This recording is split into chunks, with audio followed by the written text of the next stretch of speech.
Hello viewers, आप सबका स्वागत है फिनिक्स बे लीगल चैनल में। तो आज हम बात करेंगे सुप्रीम कोर्ट के एक बहुत ही बढ़िया जजमेंट के जो कॉज ऑफ एक्शन और साथ ही साथ में डॉक्यूमेंट्स को लेकर आया हुआ है, जिसमें केस की शुरुआत में ही, सिविल केस की शुरुआत में ही अगर ये दोनों चीज़ों को कंप्लाई नहीं किया जाता है प्रॉपरली, बहुत अच्छे डिटेल्स में से बताया गया है कि कैसे इस दोनों चीज़ को देखना है अगर हम ऑर्डर 7 रूल 11 की बात इसमें कर रहे हैं। तो आज हम इसी जजमेंट के बारे में बात करेंगे, साथ ही साथ में ऑर्डर 7 रूल 11 की बात करेंगे। और अगर ऑर्डर 7 रूल 11 को अगर मैं एक सेंटेंस में बोलूँ तो ये एक ऐसा एप्लीकेशन होता है जो आप सिविल सूट आपके अगेंस्ट में जैसे फाइल होता है उस वक्त आप ये एप्लीकेशन डाल सकते हैं। इसके अंतर्गत बहुत सारी चीज़ें आती है, अगर आप इसको यूज़ करते हैं तो केस को आप ख़त्म कर सकते हो शुरुआत में ही, पर इसके कुछ अपने इंग्रेडिएंट्स होते हैं। तो आज इसी जजमेंट को लेकर हम बात करने वाले हैं।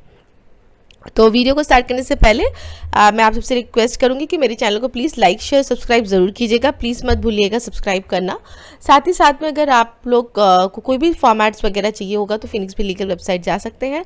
साथ ही साथ में अगर किसी को लीगल एडवाइस की ज़रूरत है या कोई अपने केस पर कोई सेकेंड ओपिनियन की ज़रूरत है तो डिस्क्रिप्शन बॉक्स में डिटेल दिया गया है, तो वहाँ पर जाकर आप कॉन्टैक्ट कर सकते हैं।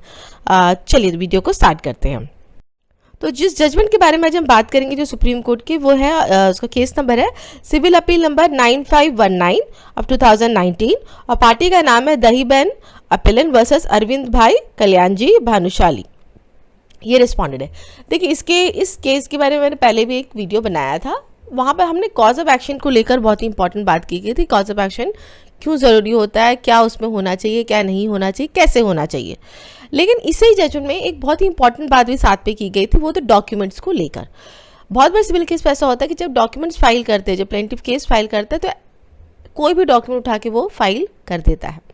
यहाँ पर इस केस से बहुत क्लियरिटी से बताया है कि आपका जो डॉक्यूमेंट्स जो है वो डॉक्यूमेंट किस तरीके से आपको फाइल करना चाहिए। अगर आपको डॉक्यूमेंट के बारे में बोले हो तो आपको उसको अपने साथ में अटैच करना ही चाहिए। साथ ही साथ में कैसे वो आपका केस के साथ में है, आप कुछ भी उठाकर नहीं डाल सकते। तो क्या कोर्ट ने ऑब्जर्वेशन दिया है इस डॉक्यूमेंट्स के बारे में हम जानते हैं। तो ये इसका केस टाइटल है, इसका केस टाइटल मैं डिस्क्रिप्शन बॉक्स पे भी डाल दूंगी। चलिए हम कोर्ट के ऑब्जर्वेशन पे आ जाते हैं। देखिए मैं यहाँ पे फैक्ट्स ऑफ द केस के बारे में नहीं बात करूँ क्योंकि this is all about the law. तो जब भी आप ऑर्डर 7 रूल 11 का एप्लीकेशन अगर आपको यूज़ करना है तो आप इस जजमेंट को यूज़ कर सकते हो। यहाँ पर जो बोला गया है पैराग्राफ की अगर मैं बात करूँ, पैराग्राफ 11 एंड 12 से इम्पॉर्टेंट स्टार्ट हो जाता है। तो यहाँ पर बोला गया है कि the underlying object of Order 7 Rule 11A is that in a suit, no cause of action is disclosed or the suit is barred by limitation under Rule 11D. The court would not permit the plaintiff to unnecessarily protract the proceeding in the suit. In such a case, it would be necessary to put an end to the sham litigation so that further judicial time is not wasted. देखिए order 7 rule 11 क्या है। Order 7 rule 11 है rejection of plaint. Rejection of plaint का सीधा मतलब होता है जो भी सिविल सूट फाइल किया है उसे रिजेक्ट करें। ये कुछ ग्राउंड्स पे आप रिजेक्ट करवा सकते हो।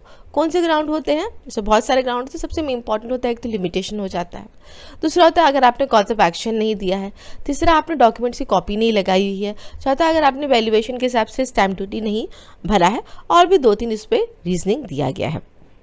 ये क्यों बनाया गया है ऑर्डर 7 रूल 11? इसका पर्पज़ क्या है?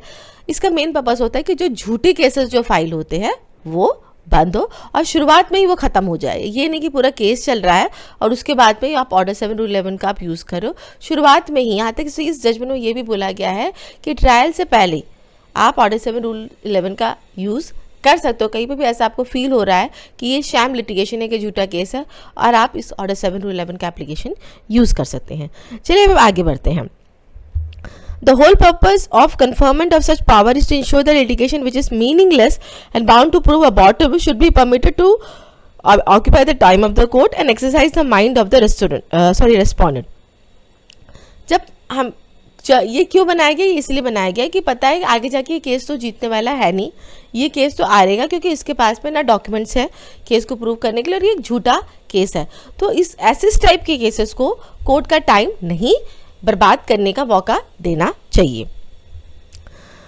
उसके बाद इन्होंने कुछ बहुत ही the sword of Damascus need not to be kept hanging over his head unnecessarily without the point or purpose, even if an order is civil litigants. The court really exercise the power to reject a plea if it does not disclose any cause of action. The power conferred on the court to terminate a civil action, however a drastic one, and the condition enumerated in Order 7 Rule 11 are required to be strictly adhered to. लेकिन उसमें ये चीज़ बोला कि जब भी आप order 7 rule 11 का use court में हो रहा है, कोई भी प्लेन को रिजेक्ट करने के लिए अगर ऑर्डर 7 रूल 11 हो रहा है तो कुछ प्रिंसिपल्स होते हैं, उसको बहुत स्ट्रिक्टली फॉलो करना चाहिए। तो क्या प्रिंसिपल की बात यहाँ पे की गई है, तो यहाँ पर पूरे ऑर्डर 7 रूल 11 का बारे में बताया गया कि ऑर्डर 7 रूल 11 के अंदर में क्या क्या बोला गया है। तो यहाँ पे जो मुख्य बात जो आ रहा है जिसपे वो है कि ऑर्डर 7 रूल 14, जो ऑर्डर 7 रूल 11 में ऑर्डर 12 13 है, रूल 14 भी है, जब बोला गया production of document on which plaintiff sues और रिलाइज, जो डॉक्यूमेंट्स पे प्लेंटिफ रिलाई कर रहा है, मतलब हम बोलते हैं ना कि आप कोर्ट में अपना केस कैसे प्रूव करोगे, आपके पास कोई डॉक्यूमेंट्री एविडेंस है तो आप बोलते हो हाँ हमारे पास है, तो जो डॉक्यूमेंट्री एविडेंस के बेसिस में आप कोर्ट्स में केस फाइल कर रहे हो वो चीज़ आपको कोर्ट में प्रोड्यूस करना है। कब? Where a plaintiff sues upon a document or relies upon a document in his possession or power in support of his claim, he shall enter such document in a list and shall produce it in the court when the plaintiff is presented by him and shall जैसे ही वो civil suit file कर रहा है और जो भी documents के ऊपर वो रिलाई कर रहा है तो एक लिस्ट ऑफ डॉक्यूमेंट्स हमें बनाना होता है अपने सिविल सूट पे, और साथ ही साथ में हमें कॉपी ऑफ दोज डॉक्यूमेंट्स लगाना होता है, कोर्ट में प्रस्तुत करना होता है। ये कंपलसरी प्रोसेस है। बाई चांस वो डॉक्यूमेंट आपके पास में नहीं है जिस पे आप रिलाई कर रहे हो तो आपको लिखना पड़ेगा कि ये डॉक्यूमेंट किसके पास में है, ऑलराइट।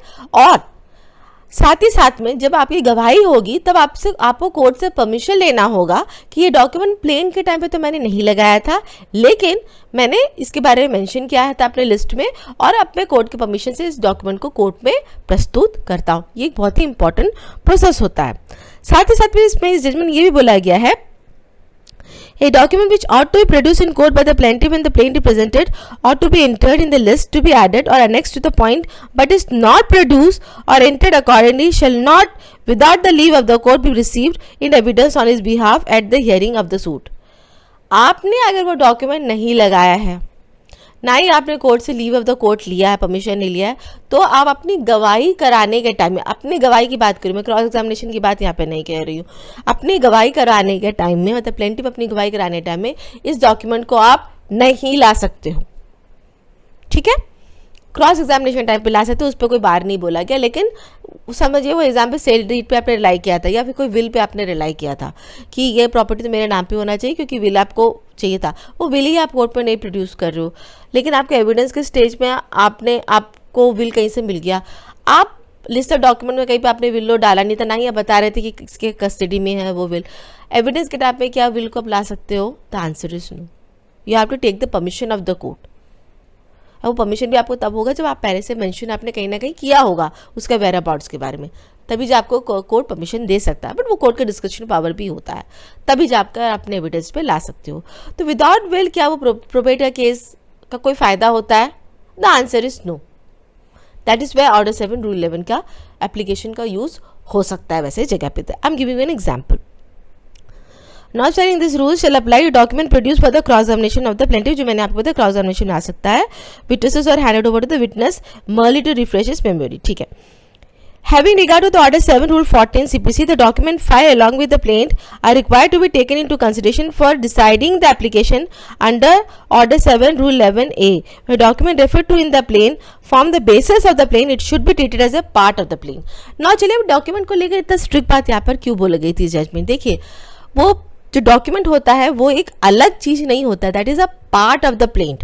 देयरफॉर जब आप प्लेंट फाइल कर रहे हो और उस वक्त आप वो इतना इंपॉर्टेंट डॉक्यूमेंट जिसके ऊपर आपका पूरा केस का दामोदर रखा हुआ है, अगर आप नहीं प्रोड्यूस कर रहे हो, लगा नहीं रहे हो प्लेंट के साथ में, तो वो ऑर्डर 7 रूल 11 को अट्रैक्ट करता है और उसके वजह से आपका जो प्लेंट है वो रिजेक्ट भी हो सकता है। डिफरेंट जो है उस ग्राउंड पे केस को रिजेक्ट करवा सकता है कि इसने इतना इंपॉर्टेंट डॉक्यूमेंट नहीं लगाया है, कोर्ट पे नहीं प्रोड्यूस कर रहे हैं अपने लिस्ट ऑफ डॉक्यूमेंट्स में, ठीक है।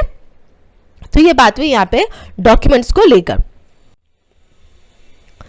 In excess of the provision under this provision, the court would determine if the assertion made in the plaint are contrary to the statutory law or judicial dicta for deciding whether a case for rejecting the plaint at the threshold is made out. At this stage, the pleas taken by the defendant in the written statement application for rejection of the plaint on the merits would be irrelevant and cannot be withdrawn or taken into consideration. The test to exercise the power under Order 7 Rule 11 is that if the amendments made in the plaint are taken in entirely in conjunction with the document relied upon, would be the same result in a decree being passed. The test was laid on तो यहाँ पे एक बहुत important बात बोला गया है जिसको समझने की ज़रूरत होती है कि जब हम प्लेन में कोई डॉक्यूमेंट का कोई पैराग्राफ वगैरह मेंशन करते हैं तो खाली वो पैराग्राफ ही इम्पॉर्टेंट नहीं रहता उस डॉक्यूमेंट से, पूरा का पूरा वो डॉक्यूमेंट ही इम्पॉर्टेंट हो जाता है। हैंस वो डॉक्यूमेंट का इंटायरली होना, साथ में होना कंपलसरी हो जाता है। ओके, इसके बाद में यहाँ पर कॉज ऑफ एक्शन के बारे में बोला कि कॉज ऑफ एक्शन होना चाहिए, और इसके बाद में ऑलरेडी मैंने वीडियो बनाया हुआ है कि कॉज ऑफ एक्शन अगर नहीं होता है तो क्यों, इसी जजमेंट पे बनाया था। तो अगर मैं इस पूरे वीडियो को कंक्लूड करूँ तो यही मैं बोलूँगी कि ऑर्डर 7 रूल 11 का एप्लीकेशन जो होता है, रिजेक्शन ऑफ प्लेन का जो एप्लीकेशन होता है, यहाँ पर जो डॉक्यूमेंट का भी एक बहुत इंपॉर्टेंट अहम रोल रहता है। अगर प्लेंटिफ ने केस फाइल किया है, कोई डॉक्यूमेंट के ऊपर रिलाई करके किया है और वो डॉक्यूमेंट ही अपने लिस्ट ऑफ डॉक्यूमेंट्स में नहीं लगा पा रहा है या बता नहीं रहा है कि उसका वेयर अबाउट्स नहीं है, अगर उसके पास नहीं है तो कहाँ उसको मेंशनिंग नहीं किया उसने प्लेंट में, कोर्ट को सेटिस्फैक्ट्री आंसर नहीं दिया है, तो इस एज पर दिस जजमेंट वो ऑर्डर 7 रूल 11 को अट्रैक्ट कराता है और आप उसको डिसमिस करा सकते हो उस प्लेंट को एप्लीकेशन यूज़ करके। तो आई होप व्यूअर्स आपको आज का वीडियो अच्छा लगा। अगर अच्छा लगा है तो लाइक से सब्सक्राइब जरूर कीजिएगा। Thank you so much for watching my video.